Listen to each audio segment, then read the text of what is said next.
it's the girl Shay here, and I'm back with another video for you guys. And I decided, why not do a review on the first half of Attack on Titan Season 3. I know the show is not yet finished because it's gone on hiatus, but I decided why not review the first 7 episodes of the show and then review the final 5 of the show once those comes out early next year or midway next year.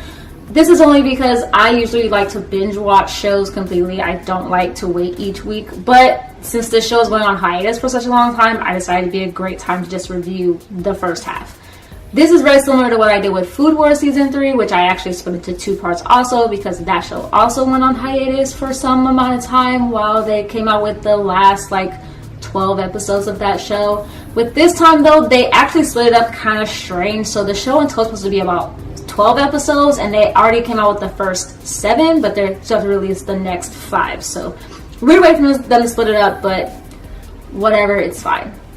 But anyway, Season 3 of Attack on Titan basically leaves off kind of where Season 2 left off, which I'm not going to go into what Season 2 was about because I felt Season 2 was very rushed and very forgettable for me, especially since it took them so long in a way to come out with Season 3. Not as long as it took them to come out with Season 2, but still kind of a long time.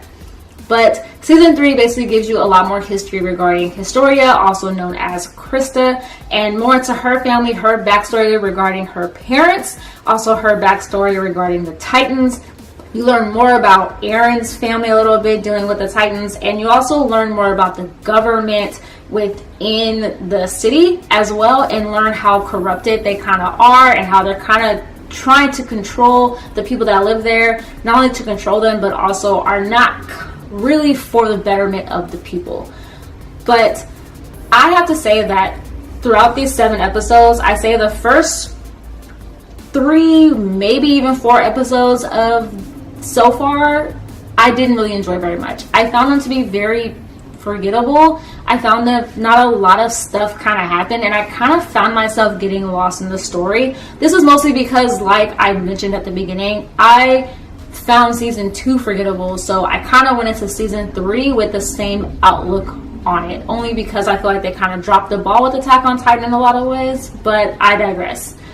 Once it got though past episode 3, it definitely started to pick up a little bit more. This is where you saw Krista meet her dad, and this was also where you kind of learned a lot more about her as a character, and you kind of saw the military trying to take down the government, and you kind of saw the military become the bad guys even though they weren't really the bad guys, and you saw them trying to make things right and come up with plans, and you really saw Levi shine. Now I will say, after watching the first half of the 3rd season, I see why so many people like Levi. The 1st season, I didn't understand it. 2nd season, still didn't really understand it. But the 3rd season, I really understood why Levi is such a pivotal character and why so many people fall in love with him.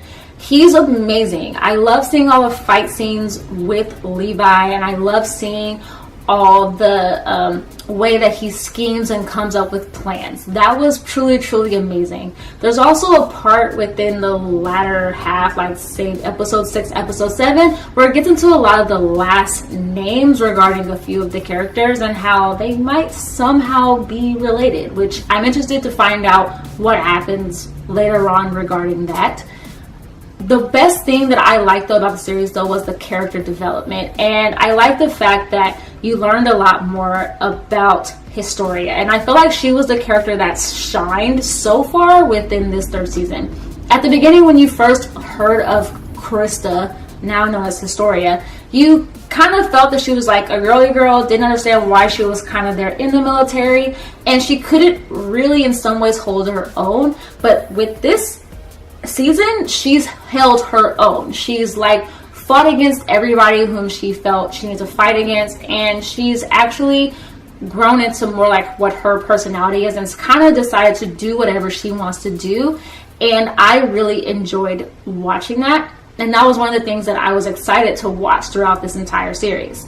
One character though that I felt like I didn't like during this half was Aaron. He was such a baby. He was crying over everything, upset over everything, and he was whining all the time, and it got on my nerves. And this is someone who, when he started out in the first season, he was like, I'm gonna get these Titans, I'm gonna beat them up, they like got my parents, I'm done with them. And then you learn more about him, and then you see him in this season, he's like crying all the time, and he's upset, and he's like trying to sacrifice himself, but not like in a good way, but in a way where he's just like, I don't want to deal with it anymore.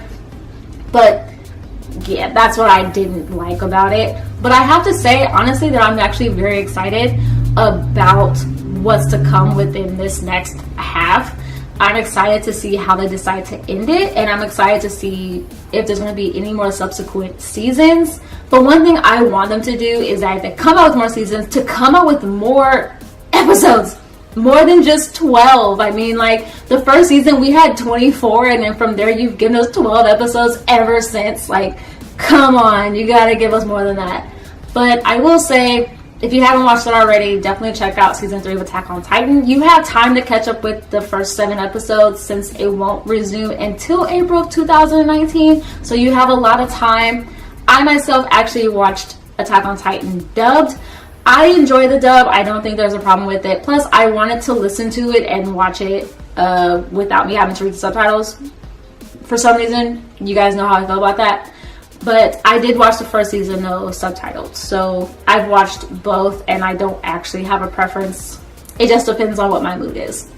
But I definitely recommend checking it out. If you want to watch a subtitle, it's on Crunchyroll, and you can watch it subtitled also on Funimation, since they have the rights to the show also. So check it out, like I mentioned if you haven't already. Like always, you guys, I will leave links down below to all my social media accounts, my Instagram, my Twitter, and my blog as well. Of course, like always, you guys, give this video a thumbs up, subscribe if you haven't already, and what I want to know from you guys is comment down below what you think so far of this season of Attack on Titan, if you've watched it or not. And let me know what you guys are excited for in this coming season, or how it might end, per se. But you guys, that's my video. Remember, I come out with new videos every Monday, Wednesday, and Saturday. And remember, like always, you guys, to stay nerdy and be positive. All right, you guys.